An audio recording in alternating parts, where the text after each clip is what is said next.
Hello friends, welcome to finance शर्ती by Govind Agarwal. आज की वीडियो में हम लोग समझेंगे अच्छे रिजल्ट्स के बाद भी स्टॉक क्यों गिरता है और हमें लॉस क्यों फेस करना पड़ता है। दोस्तों, मुझे समझ नहीं आया। मैंने इन्फोसिस के रिजल्ट पढ़े, 18% ग्रोथ था, रेवेन्यू बीट, मैनेजमेंट गाइडेंस वो भी पॉजिटिव था, सब कुछ परफेक्ट था। मैं इतना कॉन्फिडेंट था कि उस टाइम पे मैंने इन्फोसिस के शेयर पे 30,000 रुपये लगा दिया और रिजल्ट के आने के 1 घंटे बाद मुझे पता चला कि स्टॉक 8% नीचे गिर गया। फिर पहली बार ऐसा नहीं था। ये चीज मेरे मतलब मुझे सोने नहीं देती थी कि अरे यार, सब कुछ तो परफेक्ट है, फिर भी क्यों ये हमें लॉस फेस करना पड़ रहा है। ये चीज आज हम लोग इस वीडियो में अच्छे से समझेंगे कि ऐसा क्यों हमें लॉस फेस करना पड़ता है और क्या चीज है जो हम सबको पता नहीं है। ठीक है फ्रेंड्स, अगर आपने कभी रिजल्ट से पहले स्टॉक खरीदा, रिजल्ट्स अच्छे आए, फिर भी स्टॉक टूट गया, तो ये वीडियो सिर्फ आपके लिए है। ये कोई ग्लिच नहीं है, मार्केट पागल नहीं है, बट एक्चुअल रीजन क्या है कि हमें समझने में थोड़ा सा टाइम लगता है। मार्केट एग्जैक्टली वही कर रहा है जो उसे करना चाहिए। प्रॉब्लम क्या है और क्या कहाँ पे हमारी गलती होती है, ये चीज आज हम लोग समझेंगे। मार्केट का सबसे पुराना रूल है, by the rumour cell the news. सुनने में ये बहुत सिंपल लगता है, बट एग्जीक्यूशन में लोग यहाँ आके चूक कर देते हैं। इवन कि मैं भी बहुत चूक कर लेता हूँ। मतलब by the rumour cell the news, ये कोई परफेक्टली हमें कोई सिखाने सिखाने वाला नहीं है, कोई बताने के लिए भी नहीं है, लेकिन ये रियलिटी है। सिंपल एग्जांपल लेते हैं। टीसीएस का सोचो, रिजल्ट आने वाला है। एनालिस्ट एनालिस्ट जो होते हैं वो प्रिडिक्ट करते हैं कि इस बार तो मार्केट के हिसाब से 20% प्रॉफिट ग्रोथ होना चाहिए।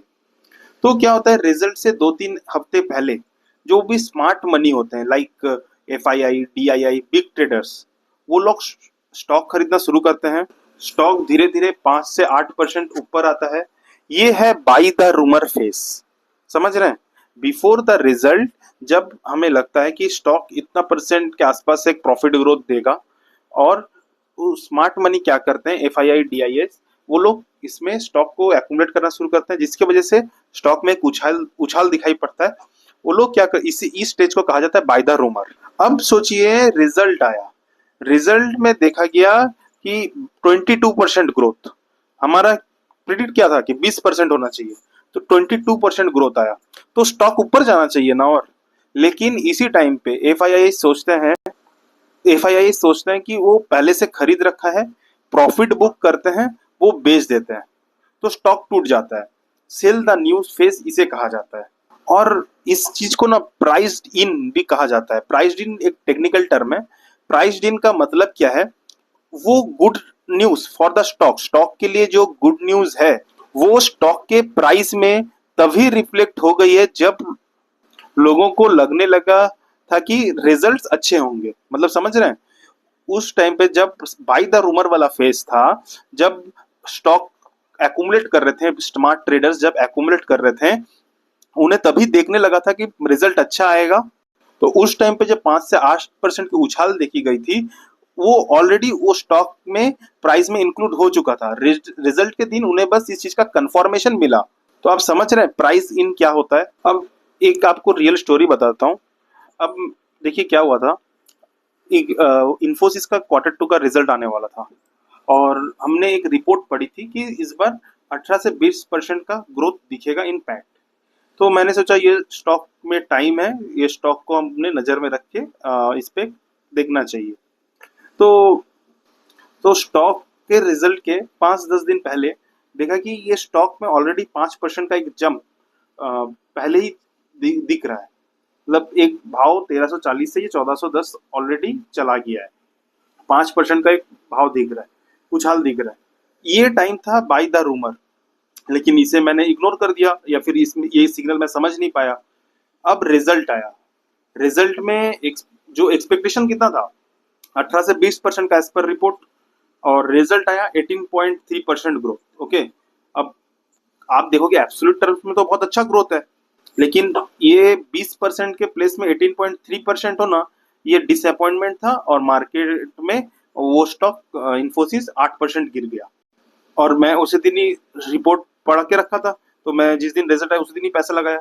लेकिन क्या कंसेप्ट क्या है, by the rumour cell the news, ये कंसेप्ट मैं जान के भी मिस कर गया पूरा, एंड पूरा ओवरलुक हो गया, एंड मुझे एक लॉस फेस करना पड़ा। सो फ्रेंड्स, मैं आज तुम्हें ना 3 सॉलिड रीजन बता रहा हूँ कि क्यों अच्छे रिजल्ट्स के बाद भी स्टॉक में गिरावट फेस करना पड़ता है। Reason 1 that is expectation mismatch. ये एक्सपेक्टेशन मिसमैच क्या है, जो एज पर मैंने आपको जैसे एग्जांपल दिया, रिपोर्ट में क्या था 20% तक के ग्रोथ दिखेंगे, ठीक है, लेकिन एक्चुअल कितना हुआ 18.3। तो ये जो डिफरेंस है ना, ये भी एक डिसअपॉइंटमेंट का कारण है, इसी की वजह से स्टॉक गिर जाएगा, स्टॉक को उस दिन टूटना पड़ेगा, समझ रहे हैं। सेकेंड रीजन है प्रॉफिट बुकिंग बाय इंस्टीट्यूशंस। जो F I I D I I जो है पहले से स्टॉक खरीद चुके हैं, बाय द रूमर कर चुके हैं, स्टॉक का रिजल्ट आएगा, आप सेल द न्यूज करेंगे, एग्जैक्टली वही। तो इसी वजह से profit booking by the institutions. Third reason is guidance disappointing. Means company के सीईओ सीएफओ लेवल के लोग बोल रहे हैं कि अगले क्वार्टर में या फिर अगले टर्म में कंपनी का जो ग्रोथ है, या फिर कंपनी का, हाँ, कंपनी अगले क्वार्टर में कंपनी का जो ग्रोथ है वो मॉडरेट रहेगा। मींस इससे ये अंदाजा लगा लिया जाता है ना, देखिए कंपनी को बहुत अच्छे से कंपनी के सीईओ सीएफओ जानते हैं, ठीक है, तो अगर वो ही बोल रहे हैं कि ग्रोथ मॉडरेट रहेगा, मतलब कोई इशू है जो पब्लिकली डिस्क्लोज नहीं हुआ है, ठीक है ना, तो मार्केट ये गैप पकड़ लेता है। तो इसी की वजह से ना मार्केट कभी कभी प्राइस टूट जाती है।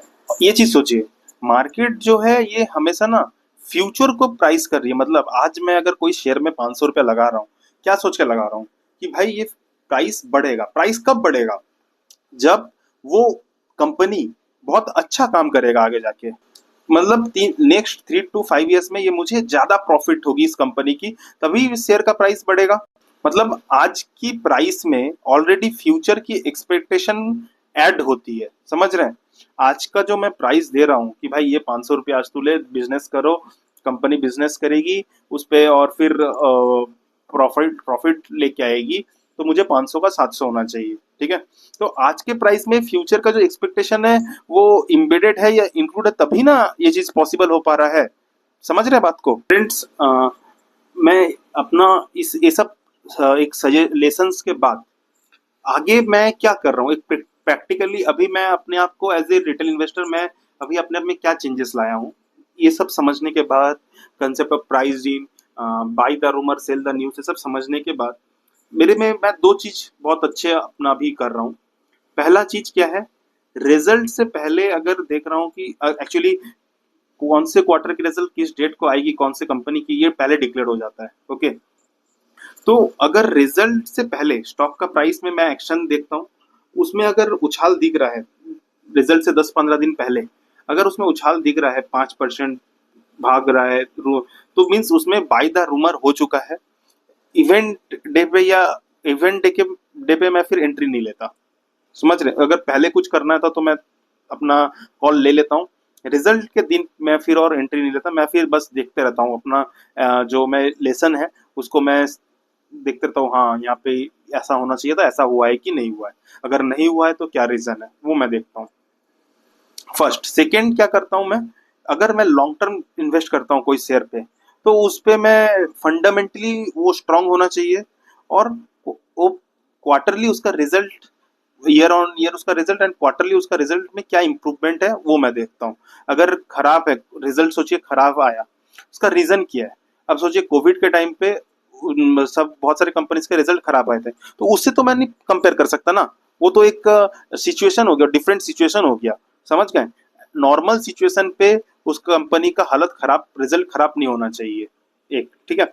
ये तो फिर मैं क्या करता हूँ, मैं इतना पैनिक वगैरह नहीं करता, और रिजल्ट के दिन जब स्टॉक्स गिरते हैं तब मैं थोड़ा सा एक्यूमुलेट कर लेता हूँ। मतलब अगर मैं लॉन्ग टर्म इन्वेस्टर हूँ, फंडामेंटल्स अगर अच्छे हैं, तब मैं ये कॉल लेता हूँ। और तीसरा एक चीज मैं समझने का कोशिश कर रहा हूँ, इस पे मेरी अभी तक एक्सपर्टाइज नहीं हुई है, वो ये है कि एनालिस्ट वर्सेस व्हिस्पर जो नंबर मार्केट में चल रहा है, ठीक है, एक्सपेक्टेशंस और रियलिटी के बीच में जो एक गैप है ना, उसके लिए जो समझना, वो चीज वो समझना, उसके लिए क्या इम्पैक्ट आएगा वो समझना, और कौन से एक्सपेक्टेशन सही है, ठीक है, कहाँ से वो रिपोर्ट सही है वो समझने का, वो मैं कोशिश कर रहा हूँ। सो फ्रेंड्स, मेरे 30,000 के लॉस ने मुझे ये जो लेसन दिया है, ये मैं आप लोगों के साथ शेयर किया। आप लोग इसको लेसन को अगर अच्छा लगा तो आप लोग अपने काम पे लगाइए, सब्सक्राइब कीजिए, बेल आइकन को हिट कीजिए। और अगर आप चाहते हैं कि रिजल्ट से पहले स्टॉक कैसे आइडेंटिफाई करें जो अपसाइड हो, जिसमें अपसाइड हो या फिर बाय द रूमर वाला दिख रहा हो, तो वैसा अगर कोई वीडियो अगर आप चाहते हैं तो सब्सक्राइब जरूर कीजिए, बेल आइकन को हिट कीजिए जैसे मिस ना हो जाए। और कमेंट करें अगर आप भी ऐसा कुछ फेस किए हैं, तो कमेंट करें कि भाई हमने इस रीजन से मेरे ये शेयर था, इतना लॉस हुआ है और मुझे लगता है कि ये रीजन है, तो वो सही है कि क्या है, अपने डिस्कस करेंगे, कोई दिक्कत नहीं है, because we are learners. Okay, thank you friends.